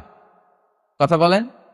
একটা মানুষ যদি কালো হয়, স্কিন কালার ব্ল্যাক, তারপরও তার চেহারা একটা সৌন্দর্য আছে না? এজন্য স্কিন কালার কালো হইলেই মনে করেন না এটা সুন্দর না। ধলাই যে হতে হবে নট নেসেসারি। মানুষটা যেমন হোক তার চেহারার মধ্যে অপূর্ব একটা সৌন্দর্য ঢুকিয়ে দিয়েছে কে? এজন্য আল্লাহ বললেন, গোলাম এই কিতাব যদি পড়ো, কিতাব যদি মানো, কিতাবের বিধানগুলা যদি তুমি মেনে চলো, তাহলে মানুষের মতো মানুষ তোমারে বানায় দিবে কে? এজন্য মানুষের নামে আল্লাহ একটা সূরা দিলেন, সূরার নাম সূরাতুল ইনসান। চিল্লায় বলেন সূরার নাম কি? সবাই আমার সাথে পড়েন, আউযু বিল্লাহি মিনাশ শাইতানির রাজিম, বিসমিল্লাহির রহমানির রহিম। হাল আতা আলাল الإنسان حين من الدهر لم يكن شيئا مذكورا. الله أكبر. هل أتى على الإنسان حين من الدهر لم يكن شيئا مذكورا. প্রতিটি মানুষের জীবনেই এমন একটা সময় এসেছে উল্লেখ করার মতো সে কিছুই ছিল না। সে ছিল জিরো। জিরো থেকে আঙ্গুরে হিরো বানাইছে কে? আমার কোনো নাম ছিল না, গ্রাম ছিল না, আমার কোনো পরিচয় ছিল না, এত ক্ষুদ্র ছিলাম আমি, এত তুচ্ছ ছিলাম আমি, এত নগণ্য ছিলাম আমি। এই নগণ্য তুচ্ছ ক্ষুদ্র অবস্থা থেকে এই বিরাট অবস্থায় আমারে নিয়ে আসলো কে? আল্লাহ বললেন লাম ইয়াকুন শাইআম মাযকুরা, কিছুই ছিলি না। মানুষের সৃষ্টি তত্ত্বের দিকে ইঙ্গিত করি আল্লাহ আমাদেরকে রিমাইন্ডার দিলেন যে তুই কি ছিলি, কোথায় ছিলি, একটা নজর করে দেখ। উল্লেখ করার মতো তুই কিছুই ছিলি না। এই পৃথিবীতে মানুষ তৈরির তিনটা ক্যাটাগরি। ক্যাটাগরি নাম্বার 1, বাবাও নাই মাও নাই, সৈয়দনা আদম, ঠিক কিনা? আবার মা আছে বাবা নাই। এই পদ্ধতিতে আল্লাহ কাকে বানিয়েছেন? ঈসা আলাইহিস সালাম। আবার দুনিয়ার সব আমরা সলিমুদ্দি আর কলিমুদ্দি, আমাদের বাবাও আছে মাও আছে। সৈয়দনা আদম আলাইহিস সালামকে আল্লাহ তাআলা তিনটা স্টেজে তৈরি করেছেন। প্রথমে সৈয়দনা আদমের জন্য আল্লাহ তাআলা জমিন থেকে মাটি নিলেন, তিন লাজিম, এঁটেল মাটি। এঁটেল মাটি নিয়ে আকাশকে বললেন ইয়া সামাউ আমতিরি আলাইহি 40 সানা, ও আকাশ মাটির উপরে 40 বছর বৃষ্টি ঢাল। কয় বছর? 40 বছর বৃষ্টির পানিতে মাটি যখন মিশে গেল, মাটিটা হয়ে গেল হামাইম মাসনুন, কাদা মাটি। কি মাটি? এবার কাদা মাটি থেকে গেল 40 বছর। এরপর আল্লাহ সূর্যরে বললেন ইয়া শামসু হাররিকি আলাইহি 40 সানা, ও সূর্য এবার কাদা মাটির ভেতরে 40 বছর যাবত তুই তাপ দিতে থাক, কিরণ দিতে থাক। রব্বুল আলামিন কাদা মাটি থেকে সৈয়দনা আদম আলাইহিস সালামের বডি বানালেন, কায়া বানালেন, মূর্তি বানালেন। ওই মূর্তির উপর সূর্য 40 বছর তাপ দিতে শুরু করলো। 40 40 40 3 40 120 বছর, ঠিক কিনা? 120 বছর সৈয়দনা আদম আলাইহিস সালাম লাম ইয়াকুন শাইআম মাযকুরা, উল্লেখ করার মতো তিনি কিছুই ছিলেন না, কারণ ওনার ভেতরে রূহের ফুৎকার দেয়া হয় নাই। রূহ যদি আল্লাহ আমাদের ভেতরে না দেয়, আমাদের শরীর নড়বে? শরীর নড়াচড়া করতে পারবে? তার মানে 120 বছর সৈয়দনা আদম আলাইহিস সালাম কিছুই ছিলেন না। আবার আমরাও দুনিয়ার বুকে যখন এসেছি, আমাদের মায়ের পেটের ভেতর আমরা 40 40 করে 3 40 120 দিন যাবত কিছুই ছিলাম না। সুবহানাল্লাহ। বুখারীর বর্ণনা, লাম্মা খালাকাল্লাহু আদম ওয়া কানা তুলহু 60 যিরাআন। আবার বুখারীর আরেক বর্ণনা, ইন্না হাদাকুম ইজমাউ খালকুহু ফি বাতনি উম্মিহি 40 ইয়াওমান, তোমরা তোমাদের মায়ের পেটের ভেতরে 40 দিন 40 দিন 40 দিন করে বড় হয়েছে। প্রথমে ছিলাম নুতফা, তারপরে ছিলাম আলাকা, তারপরে ছিলাম মুদগা, ছোট্ট একটা নাপাক পানি ছিলাম। আমি ছিলাম শুক্রাণু। আমি কি ছিলাম? শুক্র আমি ছিলাম না, আমি ছিলাম শুক্রাণু, শুক্রের অণু। সুবহানাল্লাহ পড়েন। ডিম্ব আমি ছিলাম না, আমি ছিলাম ডিম্বের অণু। আরবিতে বলে আল বুয়াইদা আল উনসাবিয়া। এক ফোঁটা বীর্যের মধ্যে, এক ফোঁটা শুক্রের মধ্যে 20 কোটি অণু থাকে। ওই 20 কোটির একটা ছিলাম আমি। সুবহানাল্লাহ কইবেন না? সুবহানাল্লাহ। এজন্য আল্লাহ বললেন লাম ইয়াকুন শাইআম মাযকুরা, তুই কিছুই ছিলি না, এত তুচ্ছ ছিলি, উল্লেখ করার মতো তুই কিছুই ছিলি না। তোর কোনো নাম ছিল না, আমাদের নাম ছিল নাকি? মায়ের পেটে যখন ছিলাম আমি আজারে ছিলাম নাকি? কথা কম। এখন আজারি বললে আমার চিনেন না? ওই সময় আমার কেউ চিনতো? ধরেন আপনার নাম আব্দুল্লাহ, এখন বললেই চিনি আপনি আব্দুল্লাহ ভাই। কিন্তু 120 দিন মায়ের পেটের ভেতরে যখন আপনি ছিলেন, আব্দুল্লাহ নামে আপনারা কেউ চিনতো? চিল্লায় বলেন চিনতো? এজন্য আল্লাহ বললেন খবরদার, হাল আতা আলাল ইনসানি হিনুম মিনাদ দাহরি লাম ইয়াকুন শাইআম মাযকুরা, মানুষের জীবনে এমন একটা সময় ছিল উল্লেখ করার মতন, মানুষটা তখন কিছুই ছিল না, কিছুই ছিল না। কত ক্ষুদ্র ছিলাম আমি, কত তুচ্ছ ছিলাম আমি, কত নগণ্য ছিলাম আমি। আল্লাহ বললেন ফালয়ানযুরিল ইনসানু মিম্মা খুলিকা, খুলিকা মিম্মা ইন দাফিক ইয়াখরুজু মিন বাইনিস সুলবি ওয়াত তারাইব। বাবার পৃষ্ঠদেশ থেকে আর মায়ের বক্ষ দেশ থেকে আমি মিলিত হয়ে আমার মায়ের জরায়ের ভিতরে সেট আপ হলাম। চিল্লা এখন ঠিক কিনা? আপনারা বর্ষাকালে ব্যাঙ্গাচি দেখেছেন? ব্যাঙ্গের বাচ্চা চিনেন? ব্যাঙ্গের বাচ্চারা বলে ব্যাঙ্গাচি। এই ব্যাঙ্গাচি গুলো পানির মধ্যে ডানে বায়ে সামনে পেছনে শুধু ছোটাছুটি করে, দৌড়াদৌড়ি করে। আমি আপনি আমরা সবাই মায়ের পেটের ভেতরে এরকম ব্যাঙ্গাচির মতো ছিলাম। সুবহানাল্লাহ কইবেন না? সুবহানাল্লাহ। এই ব্যাঙ্গাচির মতো মায়ের জরায়ুর দেয়ালের মধ্যে আমরা লেপ্টে ছিলাম। আমাদের হাত ছিল না, আমাদের পা ছিল না, আমাদের মুখে তখন হুঙ্কার ছিল না। এখন অনেক হুঙ্কার, এখন অনেক দাপট, এখন অনেক ক্ষমতা, এখন গদির মধ্যে বসলে আর নামতে চায় না, চিল্লা এখন ঠিক কি না? এখন অনেক আওয়াজ, কিন্তু কিছুই ছিল না। এরকম অনেক বড় দাপটওয়ালারা ছিল পৃথিবীতে, অনেক শক্তিশালী, সেও কিছু ছিল না, চিল্লা এখন ঠিক কিনা? আমি নিজে ফেরাউনকে দেখে এসেছি, ফেরাউনের সাথে আমি কথাও বলেছি। বিশ্বাস হয় না? দুইজনেই কথা কই দিবে এমন কোন কথা আছে? আপনারা মাঝে মাঝে আল্লাহর সাথে কথা কন না? মনের দুঃখ, বেদনা, জ্বালা, আপনি আল্লাহরে বলতেছেন, আল্লাহ রে আমার তো এটা লাগবে, ওইটা লাগবে। কেউ যেটা দেয় না দেয় কে? কেউ যেটা শোনে না শোনে কে? কেউ যেটা বুঝে না বুঝে কে?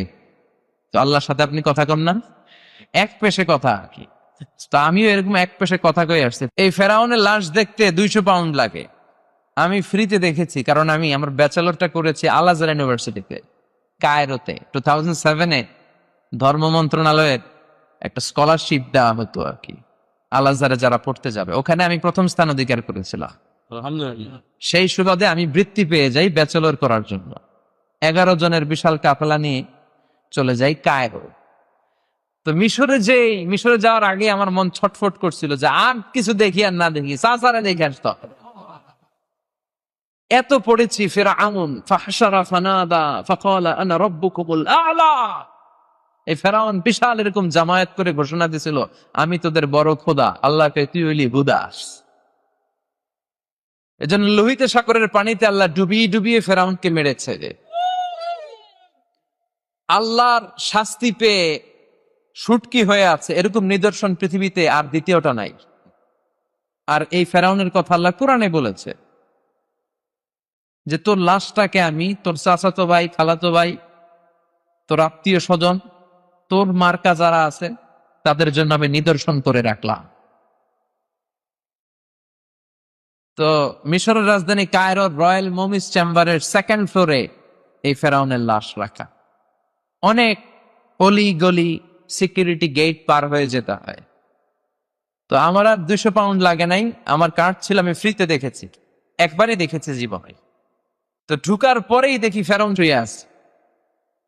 অবাক, গা শিহরে গেল আমার, যে ফেরাউনের কথা কোরআনে এত শুনেছি সেই ফেরাউনেরটা আমি দেখছি। আউকা কিভাবে সম্ভব? যে ডাক দিলাম, ফেরাউন হোয়াটসঅ্যাপ, কেমন আছো? ফেরাউন কথা কেবার পারে না, ওর কথা কইবার শক্তি কেড়ে নিয়েছে কে? পৃথিবীতে কেউ তো স্থায়ী হয় না, হোক না সে ফেরাউন কিবা নমরুদ। কেউ ভাবে চিরদিন রয় না, কেউ ভাবে চিরকাল রয় না। পৃথিবীতে কেউ তো স্থায়ী হয় না, হোক না সে ফেরাউন কিবা নমরুদ। কেউ ভাবে চিরদিন রয় না, কেউ ভাবে চিরকাল রয় না। চিল্লায় বলেন ঠিক কিনা? চিরকাল কেউ থাকতে আসি নাই আমরা, চলে যেতে হবে। ফেরাউন যেমনে গেছে, ফেরাউনের চেয়ে বড় শক্তিশালীও যদি কেউ থেকে থাকে তারও যেতে হবে। চিল্লায় কেউ ঠিক কিনা? এটা থাকার জায়গা না, চলে যেতে হবে। এজন্য একটা দিয়ে আল্লাহ রিমাইন্ডার দিলেন, অহংকার করবি না, ক্ষণস্থায়ী দুনিয়াতে গর্ব করবি না। অহংকার একমাত্র আল্লাহ ছাড়া আর কারোর মানায় না। তোর দুনিয়াতে আসার পদ্ধতির দিকে একটাবার নজর করে তাকা, তুই কি ছিলি, কি ছিলি দেখ। লাম ইয়াকুন শাইআম মাযকুরা, উল্লেখ করার মতো তুই কিছুই ছিলি না, নাপাক এক ফোঁটা পানি থেকে এসেছিস, ঠিক কি না? স্পার্ম ড্রপ ছিলি, sperm drop, then blood clot, and finally the little flash, গোশতের টুকরা। এক ফোঁটা নাপাক পানি, সেখান থেকে জমাটবদ্ধ রক্ত, সেখান থেকে একটা গোশতের টুকরা। ফেইটাস, এমব্রয় থেকে ফেইটাস। এরপর আল্লাহ তাআলা 120 দিন পরে আমার দেহের ভিতরে রূহের ফুৎকার দিয়ে দিলেন। চিল্লায় পড়েন সুবহানাল্লাহ। তাহলে এই যে 120 দিন, এই লম্বা সময়ে উল্লেখ করার মতো আমি কিছু ছিলাম নাকি? এজন্য আল্লাহ বললেন, হাল আতা আলাল ইনসানি হিনুম মিনাদ দাহরি লাম ইয়াকুন শাইআম মাযকুরা। প্রত্যেকটা মানুষের জীবনে এমন একটা সময় ছিল উল্লেখ করার মতো সে কিছুই ছিল না, ঠিক কি না? ছোট্ট বড় হতে লাগলাম, একবার আল্লাহ রূহ দিলেন, আমার স্কেলিটন দিলেন, আমার কঙ্কা, আমার স্কাল দিলেন, আমার মাথার খুলি, আমার স্পাইনাল কর্ড, শিরদালা দিলেন, মেরুদণ্ড, প্রত্যেকের মেরুদণ্ড আছে না? মায়ের পেটে থাকতে আল্লাহ দিলেন। রেসপিরেটরি সিস্টেম চালু করে দিলেন, নার্ভাস সিস্টেম চালু করে দিলেন। সুম্মা নুখরিজুকুম তিফলা, এরপরে তারা ছোট্ট বাচ্চা করে আমি দুনিয়ার বুকে বের করলাম।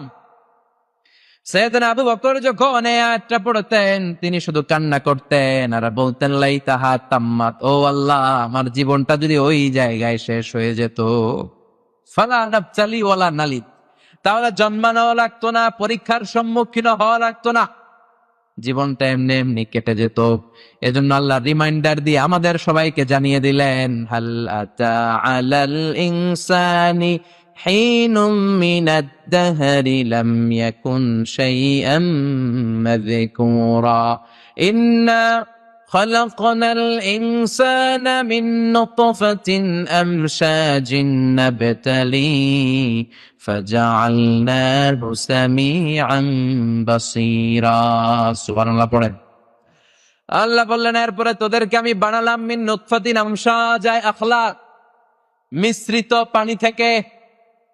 এক ফোঁটা শুক্রাণু, এক ফোঁটা ডিম্বাণুকে মিশ্রিত করে মায়ের পেট থেকে তোরে আমি বড় করলাম, তোকে আমি সামিআন বাসীরা বানালাম, চোখ দিলাম, তোকে আমি কান দিলাম। এই যে আমাদের ছোট্ট দুইটা চোখ, চোখ দিয়ে যে পৃথিবীর সৌন্দর্য দেখি, এই চোখ দুটা দিয়েছে কে? এই চোখ দুইটা দিয়ে যদি নজর করে পৃথিবীর দিকে তাকান, আপনি পৃথিবীর মালিকরে খুঁজে পাবেন, ঠিক কিনা? আপনি যদি সাগরে যান, কক্সবাজারের বিশাল ঢেউগুলোর দিকে চোখ দুইটা দিয়ে নজর করে তাকান, আপনার চোখ বলে দিবে এই ঢেউ, এই সাগরের একজন মালিক আছে না নাই? আপনি যখন ঝর্ণার দিকে তাকান, আপনার চোখ বলে দিবে ঝর্ণার মালিক আছে না নাই? ঝর্ণা ঝর্ণা ঝর্ণা রে, বলনা বলনা বলনা রে, কার বিরহে পাগল পাড়া তুই, কার মিলনে ফুল ফসলে ভরা রে তোর দুকুল বই, কার মিলনে ফুল ফসলে ভরা রে তোর দুকুল বই, ঝর্ণা ঝর্ণা ঝর্ণা রে, বলনা বলনা বলনা রে, কার বিরহে পাগল পাড়া তুই। চিল্লায় পড়েন সুবহানাল্লাহ। আল্লাহ বললেন তোরে আমি কান দিলাম। এই কান দিছে কে? এই কানের এদিকে অনেকগুলো রাস্তা আছে না? জি। অনেকে কয় এগুলো আল্লাহ দিছে কেন? এগুলা না দিলে তো আপনি কথাই শুনতে পারতেন না। এগুলোর বলে এয়ার ক্যানেল। কি বলে? ইয়ার চ্যানেল। শব্দগুলো ক্যানেল দিয়ে ঘুরে ঘুরে যেতে হয়। আপনার কান যদি কেটে দেওয়া হয়, আপনি হয়ে যাবেন কান কাটা রমজান। এই কান কাটা রমজান আলী হইলে আপনি কিছুই শুনতে পাবেন না। সাউন্ডের ওয়েভ আছে, সাউন্ড ওয়েভ, শব্দ তরঙ্গ আমাদের শ্রবণ ইন্দ্রিয়ের মধ্যে অনুভূতি জায়গায় কথা শুনবা। এই সাউন্ড ওয়েভস গুলো এই এয়ার ক্যানেল দিয়ে ঢুকতে হয়। ঢুকে ঢুকে কানের ভেতরে একটা এয়ার ড্রাম আছে, ওই এয়ার ড্রামের ভেতর দিয়ে এটা ঢুকে যায়। মানুষের দেহে 206টা হাড্ডি। কয়টা?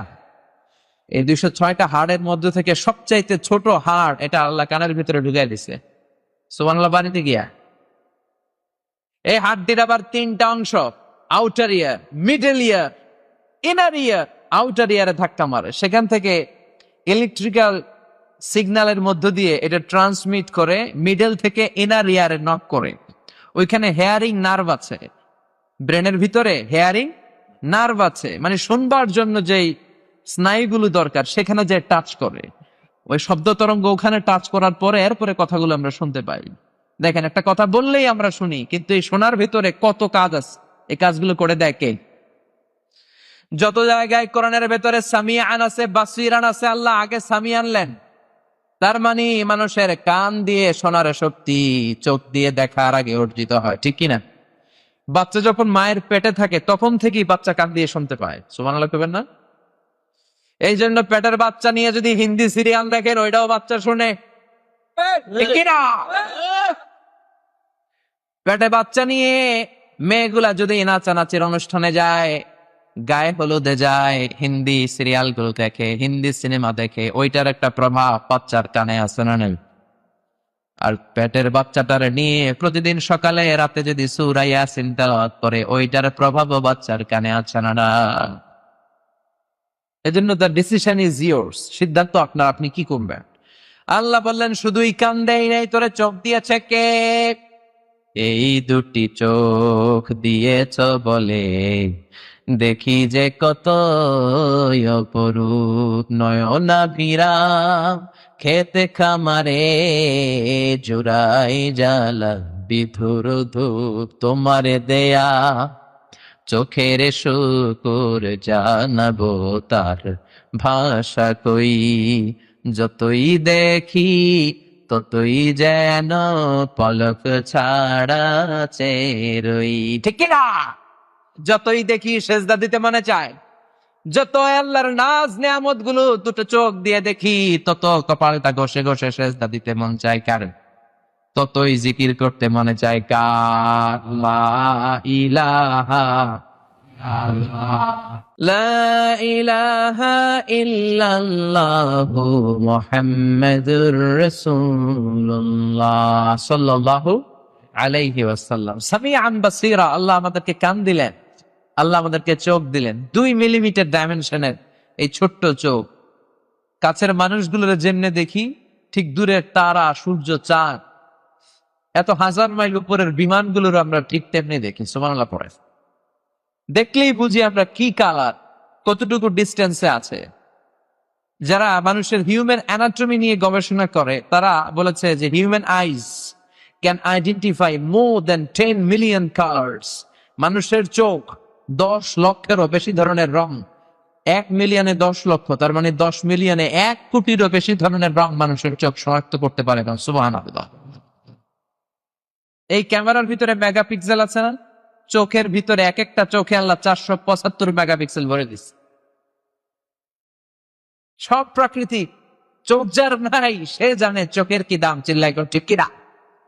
এজন্য আল্লাহ বললেন ফাজআলনাহু সামিআন বাসীরা, তোকে আমি কান দিলাম, চোখ দিলাম।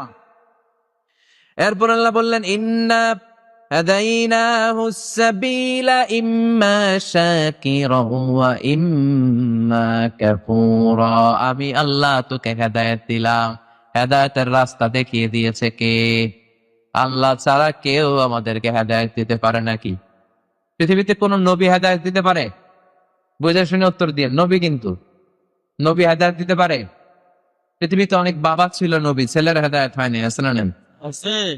ছেলে ছিল নবী, বাপের হেদায়েত হয় নাই, আছে না নাই?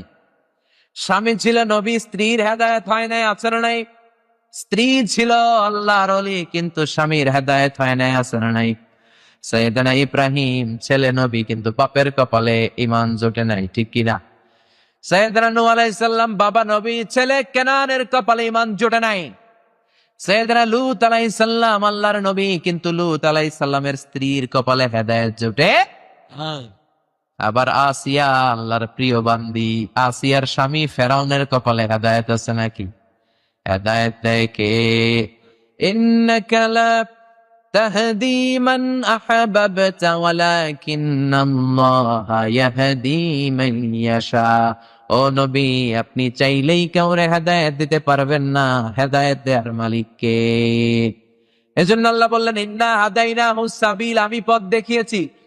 ইম্মা শাকিরা ওয়া ইম্মা কাফুরা, ডান দিক কোনটা, বাম দিক কোনটা, কোন পথে চললে জান্নাতে যাবি আর কোন পথে চললে জাহান্নামে যাবি, দুইটা পথ দেখিয়ে দিয়েছে কি? কিন্তু জোরাজুরি করে নাই। আল্লাহ আমাদেরকে ফ্রিডম দিয়েছে। এখানেই ফেরেশতা আর মানুষের মধ্যে পার্থক্য। ফেরেশতার কোনো স্বাধীনতা নাই, স্বাধীনতা আছে কিন্তু মানুষকে স্বাধীনতা দিয়েছে কি? আল্লাহ বললেন চাইলে শাকুরা হবি, শাকুরা মানে শুকর গুজার, আবার চাইলে হবি কাফুরা, আপনি শুকর গুজার হতে পারেন। শুকরিয়া করলে আপনার উপর আল্লাহ যে নেয়ামত দিয়েছে এই নেয়ামত গুলো বাড়িয়ে দিবে কে? আর কুফরি করলে নেয়ামত আল্লাহ যা দিয়েছে এগুলোরও কেড়ে নিবে কে? এখানে এ আয়াতে আল্লাহ তাআলা মাত্র মানুষের 2টা কিসেমের কথা বললেন। কয়টা? একটা শাকুরা, একটা কি? শাকুরা, আর একটা কাফুরা। আরো অনেক কিসেমের মানুষের কথা আল্লাহ বলেছেন। আল্লাহ বলেছেন কিছু মানুষ আছে কতুরা, কিছু আছে মানুআ, কিছু আছে জাজুআ, কিছু আছে ইয়াবুসা, কিছু আছে জালুমান জাহুলা, আবার কিছু আছে মুতাবজাবিন, ডানেও না বায়েও না, এরকম আছে না নাই?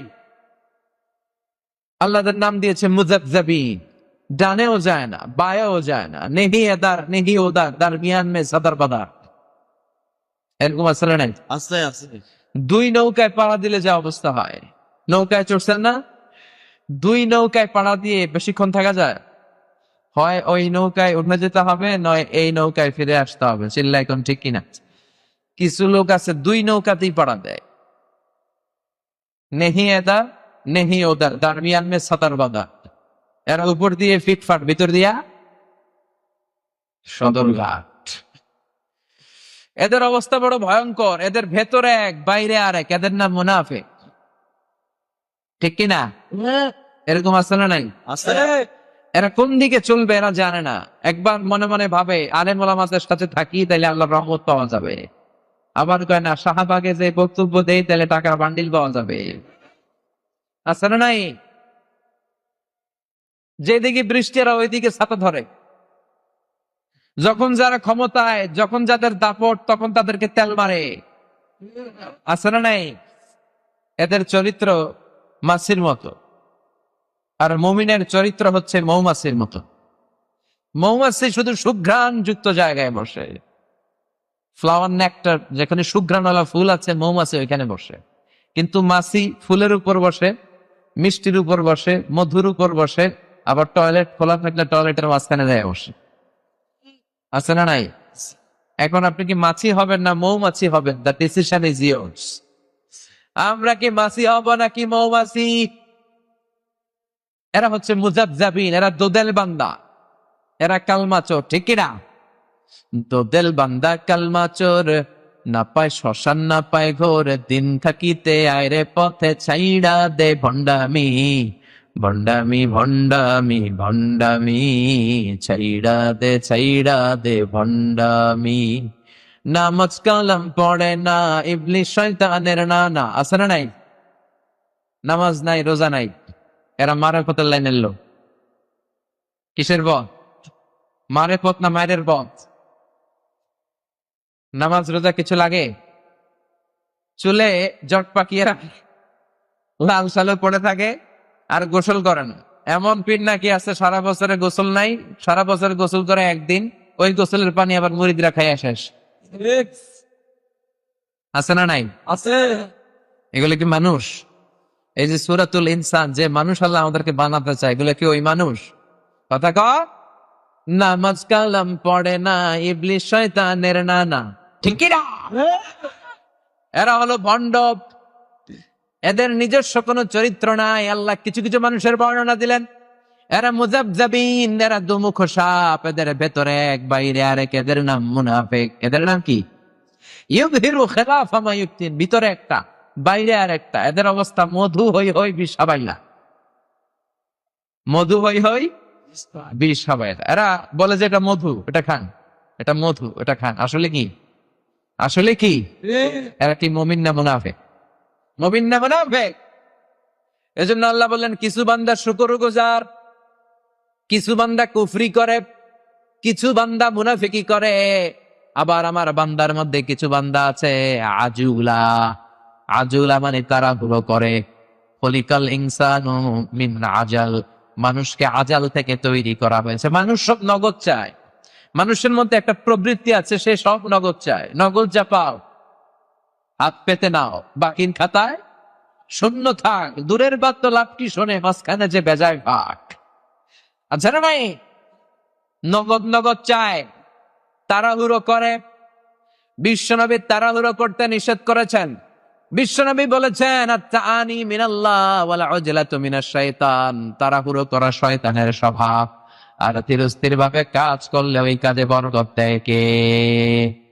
ধীরস্থির ভাবে কাজ করতে রাজি আছেন তো? বিশ্বনবী সব কাজ ধীরস্থির ভাবে করতেন।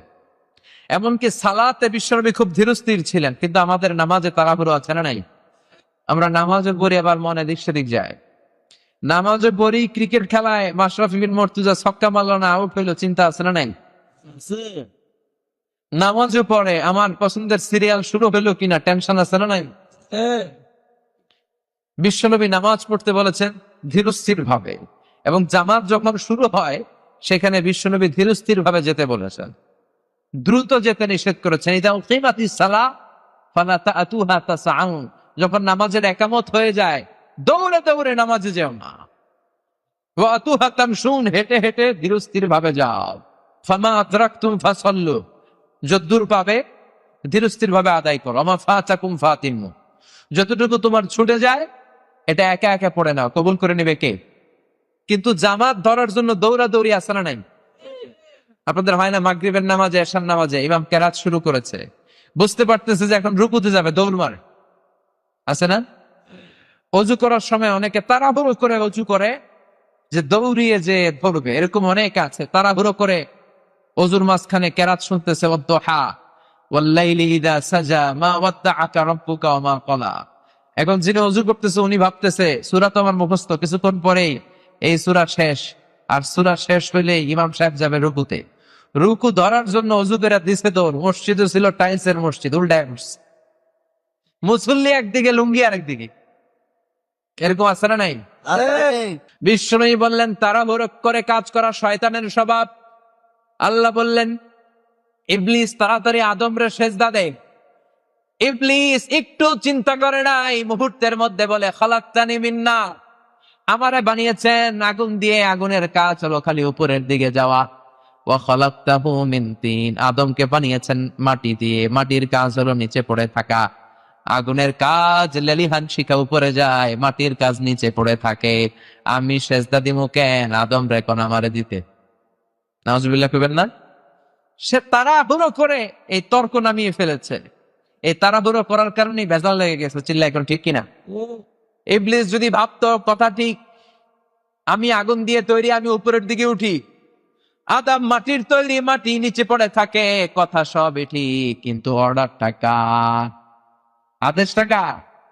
এজন্য তাড়াহুড়ো করা যাবে না। বিষ্ণু বলেছেন সব কাজ ধীরস্থির ভাবে করবা। আল উজলাতু মিনাশ শায়তান ইল্লা ফি সিত্তাতি উমুর, 6টা কাজ ছাড়া সব কাজ ধীরস্থির ভাবে করতে বলেছেন বিশ্বনবী সুবহানাল্লাহ।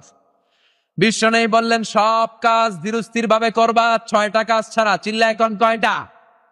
শুনবেন, কথা বুঝতেছেন? মনোযোগ আছে না গেছে? তাকবীর দেন, লিল্লাহি তাকবীর। 6টা কাজে দেরি করা যায় না। চিল্লা এখন কয়টা? 1 নম্বরে সালাতু ফি ওয়াক্তিহা, নামাজের আজান যখন দিয়ে দেয় ওই নামাজে শরীক হওয়ার জন্য দেরি করা যাবে। সালাত কায়েম করো, সালাত কায়েম করো, হবে সম্মানী তুমি, হবে জান্নাতি তুমি, হবে সম্মানী তুমি, হবে জান্নাতি তুমি, দিবে কাল হাসরে শীতল ছায়া আরশে আজিম, রব্বিয়াল আলা রব্বিয়াল আযীম, রব্বিয়াল আলা রব্বিয়াল আযীম। সুবহানাল্লাহ পড়েন। বিশ্বনবী বললেন আসসালাতু ফি ওয়াক্তিহা, নামাজের সময় হয়ে গেলে আর দেরি করো না, নামাজ পড়ে নাও, 1 নাম্বার। 2 নাম্বার তাজহিজুল মাইয়িত, কেউ যখন মারা যায় শুধু শুধু লাশটাকে নিয়ে দেরি করো না, তাড়াতাড়ি কাফনের ব্যবস্থা করো, দাফনের ব্যবস্থা করো, ঠিক কিনা? মারা গেলে লাশ রাখা যায়? অপ্রয়োজনে লাশকে 3 দিন 4 দিন রাখবেন? কি করবেন? কি করবেন? দাফন করে ফেলবেন। 1 নাম্বার সালাতু ফি ওয়াক্তিহা, নামাজের সময় হলে দেরি করো না।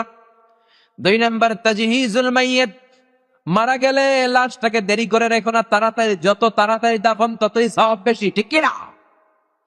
3 নাম্বার তাজমিজুল বিকির, মেয়ে যখন প্রাপ্তবয়স্ক হয়ে যায়, মেয়ে ছেলেরা বাবা মাকে বিশ্বনবী বলেছেন তাড়াতাড়ি বিয়ে দিয়ে দাও, বিয়ে দিয়ে দাও।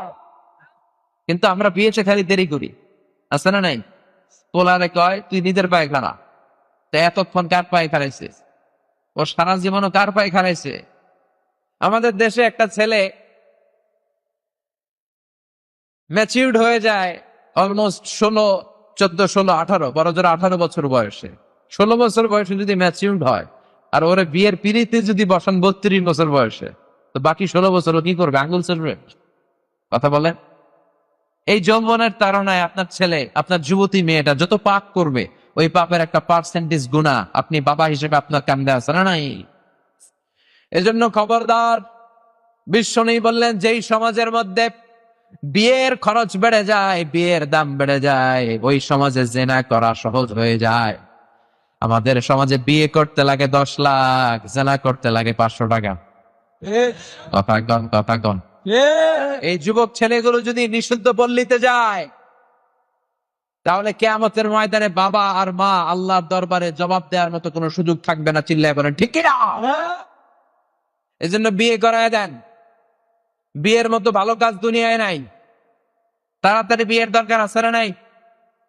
পোলাপাইন মহা খুশি, কয় হুজুর আছে, ছোট পোলাপাইনরাও কয় আছে, মুরব্বীরাও কয় আছে। ও চাচা চাচিরে কইয়েন না, মায়ের আছে না নাই? বিয়ের চেয়ে ভালো কাজ নাই। বিয়ে করা, বিয়ে করানো সব ভালো কাজ। বিয়েটারে সহজ করে দেন। আল্লাহর কসম, জিনা, ব্যভিচার, পরকিয়া সব কমে যাবে। ঠিক কিনা? বিশ্বনবী বললেন 1 নাম্বার আসসালাতু ফি ওয়াক্তিহা, সময় মতো নামাজ পড়বা। নামাজের সময় হলে আর দেরি নেই।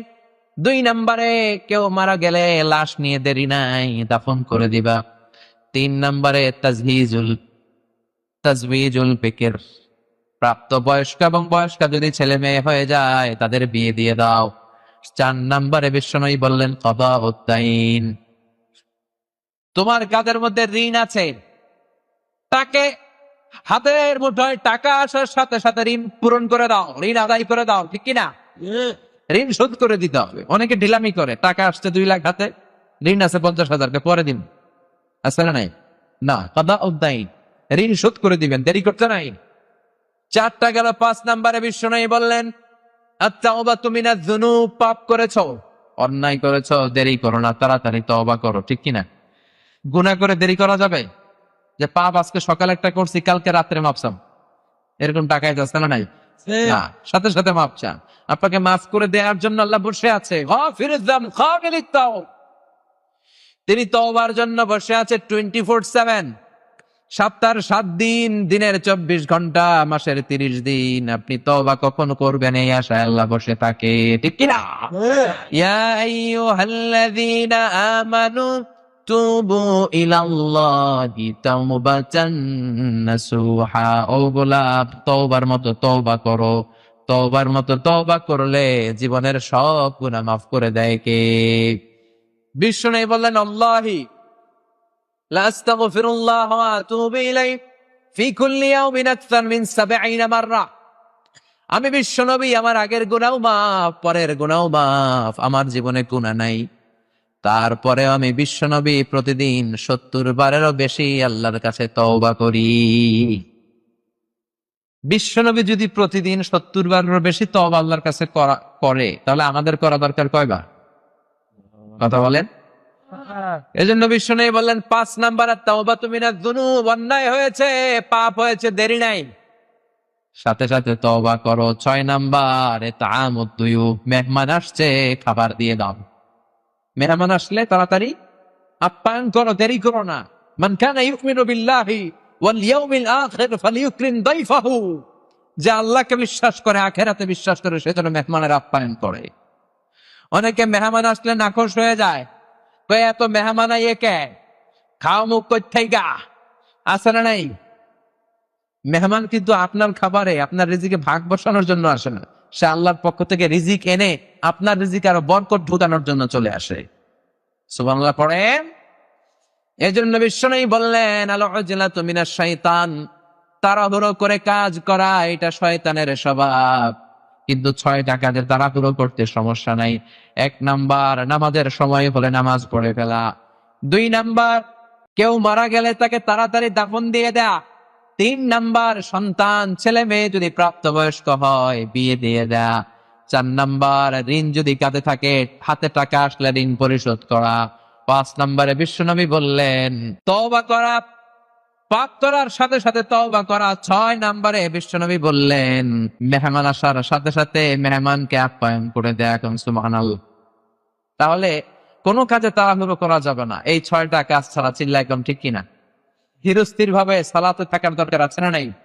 এজন্য আল্লাহ বললেন কিছু মানুষ আছে শাকুরা, কিছু আছে কাফুরা, কিছু আছে আজুলা। আবার কিছু মানুষ আছে সব ভুলে যায়, আছে না নাই? খেয়েও বলছে খায় নাই, পকেটে ঢুকাইছে কয় আমি কিছু নেই নাই, আছে না নাই? ভুলে যায়। বিশ্বনবীও মাঝে মাঝে ভুলে যেতেন। বিশ্বনবী বলেছেন রমজানের শেষ দশকে বেজর রাত্রিগুলোতে কদর তালাশ করো। আমরা পড়ি 27 রমজানে, আছে না নাই? আপনাদের ফেনীতে লাইলাতুল কদর হিসেবে কোন রাতে ইবাদত করে? হ্যাঁ, 27। বিশ্বনবী বলেছেন 21, 23, 25, 27, 29, এই 5টা অড নাইট বেজর রাত্রিতে আপনি সমান তালে ইবাদত করবে। হতে পারে আপনি 27 রমজানে ইবাদত করেছেন, কিন্তু ওই বছর লাইলাতুল কদর ছিল 23 রমজান, হতে পারে না? তাইলে আমাদের সব শেষ, আমও শেষ, সালাও। বিশ্বনবীকে আল্লাহ বলে দিলেন, ও নবী, লাইলাতুল কদর কবে হবে শুনে রাখেন। বিশ্বনবী জানতেন। সাহাবীদেরকে জানানোর জন্য ঘর থেকে যখন বিশ্বনবী বেরোলেন, দেখেন 2জন সাহাবী ঝগড়া লাগছে। কি লাগছে? 2 সাহাবীর ঝগড়া দেখে বিশ্বনবী নির্ধারিত তারিখটা ভুলে গেলেন।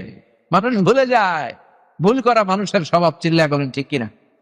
এজন্য সূরাতুল ইনসান থেকে 1 নাম্বার শিক্ষা হলো, আমরা আসলে দুনিয়াতে আজীবন থাকতে আসি নাই। সামান্য তুচ্ছ নাপাক 1 ফোঁটা পানি থেকে এত বড় মানুষ আমাকে তৈরি করে ফেললো কে? এজন্য অহংকার করা যাবে না। অহংকারের মালিক কে? চিল্লায় বলেন কে? অহংকারের সাথে মুমিনের কোন সম্পর্ক। এখন অহংকার অন্তর থেকে কিভাবে দূর করবেন? আগে আগে সালাম দিবেন। রাজি আছেন? আগে সালাম দিলে অন্তর থেকে অহংকার দূর করে দেখবে। আমাদের দেশের একটা ধারণা, শুধু ছোটরাই মুরব্বীদের সালাম দিবে, মুরব্বীরা ছোটদেরকে সালাম দিতে পারবে না, এরকম একটা ধারণা আছে না? বিষয়টা কি এমন? ছোটরা বড়দের দিবে, বড়রা ছোটদের দিবে, স্বামী স্ত্রীকে দিবে, ছেলে তার বাবাকে দিবে, মা তার মেয়েকে দিবে, শিক্ষক ছাত্রকে দিবে, ছাত্র শিক্ষককে দিবে। চিল্লায় কোনো ঠিক কিনা? বিশ্বনবী বললেন, আল বাদিউ বিসসালাম বারিউম মিনাল কিবর। আগে আগে যে অন্যকে সালাম দিয়ে দেয়, ওই ব্যক্তির অন্তরটাকে অহংকার থেকে মুক্ত করে দেয় কে? এজন্য অহংকার থেকে মুক্তি পেতে চাইলে আগে সালাম দিব। রাজি আছেন তো? জি। 1 নম্বরে প্রথম আয়াত থেকে আমরা বুঝলাম, তুচ্ছ ছিলাম আমরা, ক্ষুদ্র ছিলাম আমরা, অহংকারের সুযোগ আমাদের নাই। বিশ্বনবী বললেন, মান কানা ফি কলবিহি হাববাতু খারদাল মিনাল কিবর, যার অন্তরে যাররা পরিমাণ অহংকার থাকে, তার জন্য জান্নাতে ঢোকাটারে হারাম করে দিয়েছে কে? 2 নম্বরে আল্লাহ আয়াতে বললেন, তোকে আমি কর্ণকুহর দিয়েছি, চোখ দিয়ে দেখার সুযোগ দিয়েছি, চোখ দিয়ে নেয়ামত দেখে শুকরিয়া করবি কার? 3 নম্বর আয়াতে আল্লাহ বললেন, 2টা রাস্তা তোর জন্য আমি বাতলে দিলাম, ডান দিকে গেলে জান্নাত, বাম দিকে গেলে জাহান্নাম। কোন দিকে যাবে? কোন দিকে? আমরা সবাই কোন পন্থী? সব নবীরা কোন পন্থী ছিল? হাত তুলে দেখান আর বলেন আমরা কোন পন্থী?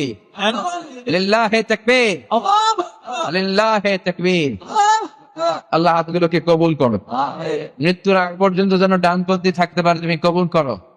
কিয়ামতের ময়দানে ডানপন্থীদের সাথে আমাদের হাসর নসিব করো।